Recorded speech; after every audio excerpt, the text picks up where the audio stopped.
Olá, sejam bem-vindos a mais uma aula de apresentação das ferramentas de gestão de projetos que vocês vão utilizar na disciplina de Projeto Integrador do curso Integrado em Mecânica. Eu sou o professor Augusto e na aula de hoje a gente vai falar sobre da gestão de mais um novo tipo de recursos que a gente não falou até agora. A gente vai falar sobre gestão de recursos humanos ao longo de um projeto. Então vamos lá, me escondi ali no cantinho, vamos falar com vocês. Então quando a gente está na fase de programação do projeto, né, planejamento e programação, a gente está definindo, como eu já falei ao longo das últimas aulas, a gente está definindo o que vai acontecer no futuro. Então, o que vai acontecer, quando e quem vai trabalhar. Então, em cada uma dessas atividades que a gente tinha determinado. Tá? Então, como eu espero que tenha ficado claro para vocês, o tempo, que é um recurso muito importante, que a gente viu como é que administrava na aula sobre cronogramas e na aula sobre diagramas de Gantt e técnica PERT, tá? O tempo é apenas um dos recursos de projeto que tem que ser programados e alocados. Tá? Então, as ideias que a gente falou ali para a gestão de tempo, elas têm que ser aplicadas para outros conceitos, para outros tipos de recursos também. Tá? Então a gente está falando aqui de recursos humanos, né? Os conceitos que a gente tinha ali para gestão de tempo, eles vão ser similarmente aplicados à gestão de recursos humanos. Então, como sempre, quando a gente está falando de programação de projetos, né?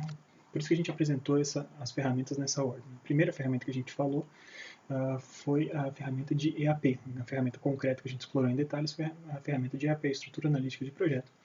E a estrutura analítica de projeto é a base sobre a qual a gente constrói as outras ferramentas que a gente está fazendo. A gente viu que a partir da lista de tarefas que a gente tinha determinado na EAP, a gente construiu o cronograma, por exemplo. Tá? E o que eu estou mostrando na aula de hoje é que a partir da lista de tarefas que a gente tinha na estrutura analítica de projetos, a gente também vai começar a falar sobre a gestão dos recursos humanos e dos recursos físicos empregados em cada uma dessas atividades. Tá?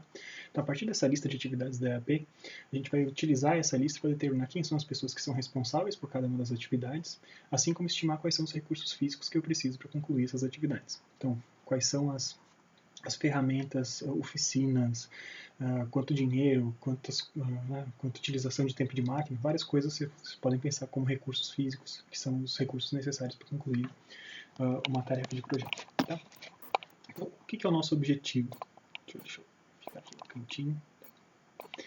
Então, o nosso objetivo é o seguinte: o que a gente tem que levar em consideração para reger a alocação dos recursos humanos. Tá? O que a gente precisa pensar quando a gente está falando das pessoas que estão envolvidas no projeto é um equilíbrio entre os participantes. Então, eu não quero que tenha uma equipe de projeto todos, digamos, totalmente dedicados a um projeto. Eu tenho 5 integrantes e eu tenho um integrante que vai fazer o triplo do trabalho do que os outros. A gente não quer que isso aconteça. Isso é definido crucialmente na fase de programação de projeto. Né? Quando a gente escolhe quem vai fazer o que e quando, isso é um quesito fundamental para a gente conseguir esse equilíbrio de carga de trabalho entre os diferentes participantes. Só que não é simplesmente a carga de trabalho, eu quero utilizar a carga de trabalho das pessoas naquilo que elas são boas em fazer. Então eu levo em conta pessoas que são responsáveis por algumas tarefas de acordo com as potencialidades que ela tem. Então, se alguém é super bom em desenho em CAD, ele vai ficar responsável pelas tarefas de desenho em CAD. Enquanto que alguém que é super bom em usinagem de algum componente, ele vai ficar mais responsável pelas cargas de usinagem daqueles componentes. Tá bom? E além disso, eu tenho que levar em conta os prazos também. Então, você tem diversas tarefas de usinagem para fazer e várias delas têm que acontecer ao mesmo tempo. Às vezes não é possível você deixar o cara que é mais hábil, né, mais destro nessas tarefas de usinagem, como responsável por todas elas, se elas têm que acontecer ao mesmo tempo. Então, a gente vai dividir as tarefas mais cruciais, ficam com as pessoas que têm mais experiência, as menos cruciais, a gente capacita essas pessoas e elas conseguem tocar isso para que a gente cumpra os prazos totais do projeto. Tá? Por outro lado, o que rege a alocação dos recursos físicos, aqueles que eu estava falando para vocês, como máquinas, tempo de uso de computador, ferramentas, esse tipo de coisa, né, e própria gestão de recursos financeiros, né, que a gente vai falar mais em detalhes na próxima aula, mas também o que a gente vai considerar quando a gente está falando dos recursos físicos que a gente está utilizando é a disponibilidade deles. Né? Então, imagina uma empresa que eu tenho uma máquina CNC que está sendo compartilhada por todos os projetos da empresa.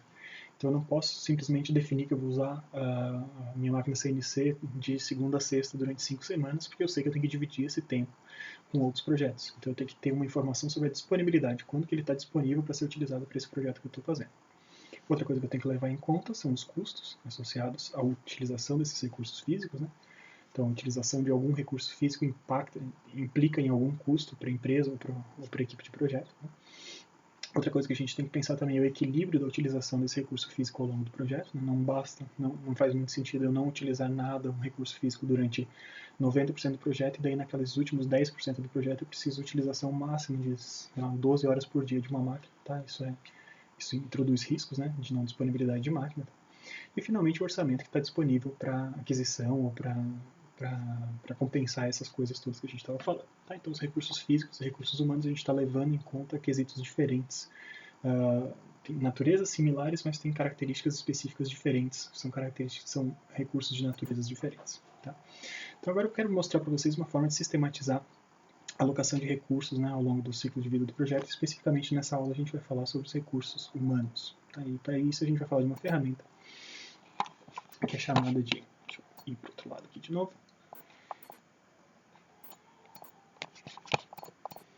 Tá? A gente vai falar um pouquinho de uma ferramenta que a gente chama de matriz de responsabilidades. Tá? A gente tem diferentes formas de organizar as equipes no projeto, tá? Depende da influência da organização da empresa, tem diversas características do projeto, então não é uma maneira única de utilizar, mas todos eles vão envolver trabalho de equipes, né? Trabalho de pessoas nesse projeto.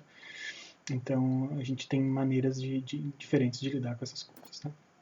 A matriz de responsabilidades é uma das formas que a gente vai utilizar, e ele permite alocar os recursos humanos especificamente para cada uma das tarefas do projeto. Tá? E a gente tem na matriz de responsabilidades, para todas as pessoas envolvidas no projeto, a gente tem diferentes níveis de envolvimento. Então, cada uma das tarefas vai ter pessoas que são responsáveis pelas tarefas. Então, eles que mandam como essa tarefa está acontecendo e são os responsáveis por entregar essa tarefa dentro do prazo previsto, né? O prazo que estava previsto lá no cronograma. Além disso, a gente tem pessoas que são responsáveis pela sua aprovação. Então, às vezes, a pessoa não vai botar a mão na massa, mas eu dependo da aprovação de alguém. Imagina você tem um chefe de engenharia que tem que aprovar uma decisão de projeto que você vai tomar. Tá? Então, tem gente que é responsável pela aprovação. Tem gente que tem um nível de consulta em uma tarefa, então ele não vai botar a mão na massa, mas ele tem que ser consultado para saber se aquela tarefa está sendo feita de acordo com o que faz sentido para a visão global do projeto. Tem pessoas que simplesmente são informadas das tarefas. Então eu não preciso consultá-las, mas elas precisam saber que essa tarefa está acontecendo. Tá? Então para cada tipo de atividade a gente vai ter que levar em conta esses diferentes níveis de envolvimento dos diferentes entes atuantes no projeto. Tá? Então para a matriz de responsabilidade, vamos ver se eu não escondo nada dela aqui, acho que vou esconder, fica menorzinho aqui no canto, tá, para vocês. Então a matriz de responsabilidades basicamente ela tem essa cara. Então vocês percebem aqui, nessa coluna a gente tem a descrição das tarefas que estavam lá na EAP. Tá? Essas tarefas podem ser identificadas com números ou não, simplesmente as tarefas que a gente tinha. Elas estão separadas pelos grupos que a gente tinha na EAP, tá? As classes, subtarefas, subprojetos e tal. Tá? Então isso está colocados aqui. E os recursos humanos necessários estão aqui. Então você poderia ter nomes das pessoas, né? Joãozinho, Maria, cada uma das pessoas que estão aqui. E a partir do conhecimento que você tem sobre as potencialidades dessas pessoas e a disponibilidade de tempo que elas têm ao longo do projeto, você vai alocando níveis diferentes de envolvimento dessas pessoas com cada uma das tarefas. Tá bom? Então, observem aqui na legenda em cima, né, a gente tem responsáveis marcado com R, aprovação marcado com A, consultado marcado com C e informação marcado com I. Então a gente olha, por exemplo, o gerente de projeto, na fase de gerenciamento do projeto, ele está sendo responsável pela aprovação de todas as tarefas de gestão de projeto, nessa tabela que eu estou mostrando para vocês. Tá? Por outro lado, o programador percebe que na fase de gestão de projetos ele não foi acionado. Quando que o programador está entrando? Na fase de desenvolvimento desse projeto. Quando a gente está na fase de desenvolvimento do projeto, nas tarefas ele é meio informado, mas muitas vezes ele é responsável ou consultado das informações. Tá? Então, à medida que a gente vai montando isso a partir das características de cada uma dessas pessoas, a gente vai botando essas letrinhas, né? Quando não tem nenhuma letrinha aqui, essa pessoa ela é independente, né? O projeto corre sem essa pessoa nem ser informada dessa tarefa. Mas quando a gente tem alguma letrinha marcada, isso denota o nível de envolvimento que a gente tem. E esse nível de envolvimento, claro, muito mais para o de execução do que para o de consultor, do que para o de informação, né? De informação a gente não está consumindo o tempo da pessoa, mas, por exemplo, o nível de consultoria ele consome um certo tempo, um esforço, né? Porque a pessoa tem que ler e dar uma opinião a respeito, mas o nível de execução é muito mais consumo de tempo. Então a gente consegue balancear essas coisas, né? Com a duração daquelas tarefas que a gente tinha determinado antes no cronograma e com o nível de envolvimento dessas pessoas, a gente consegue gerar gráficos como esses. Tá? Então, eu vou explicar para vocês o que a gente tem aqui. Deixa eu ir lá para o cantinho de novo. Tá? Então, basicamente, o que a gente tem nesse gráfico, a gente vê o nome de várias pessoas aqui, e ao longo de cada uma das semanas do projeto, a gente vê quantas horas essa pessoa está ocupada em cada uma desse projeto, né, quantas horas essa pessoa está utilizando em cada uma das semanas, ou porcentagem. Se eu expuser esse cara aqui ao longo de todas as equipes, né, a gente vai ver o número de horas que as equipes estão sendo consumidas. Então, o máximo de horas aqui que a gente está consumindo nesse projeto são 160 horas da equipe, e está distribuída, né, segundo essa quantidade aqui. Então, essa pessoa aqui vai trabalhar 160 horas nesse projeto, tantas horas na semana 1, tantas horas na semana 2, assim por diante. Tá? A gente consegue ter uma visualização bastante clara do que está acontecendo.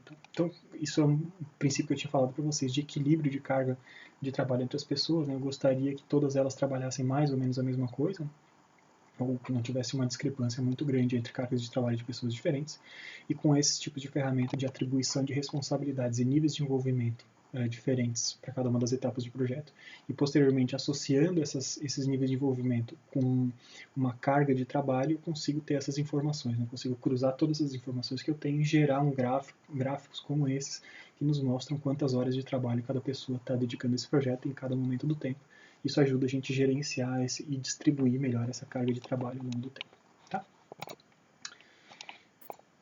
Então, o que a gente tinha para falar de gestão de recursos humanos, né, associado muito à ferramenta de tabela de responsabilidades, era isso. Foi isso que a gente viu na aula de hoje. Vocês vão ter que construir uma tabela de responsabilidades, né, uma vez que vocês tiverem feito a EAP e tiverem feito o cronograma do projeto de vocês vão ter que também construir uma tabela de responsabilidades para que a gente garanta entre vocês também, ao longo do projeto de vocês, o equilíbrio de consumo de tempo e de esforços ao longo de toda a execução desse projeto. Tá? Espero que vocês tenham gostado da aula. Logo, logo a gente volta para falar um pouquinho sobre gestão de recursos, né, de recursos financeiros, tá? E como é que a gente lida com o orçamento de uma obra, tá? De um projeto, desculpa. Então, se vocês tiverem perguntas, deixem aqui nos comentários do vídeo ou lá no Moodle da disciplina. Tá bom? Até logo. Muito obrigado.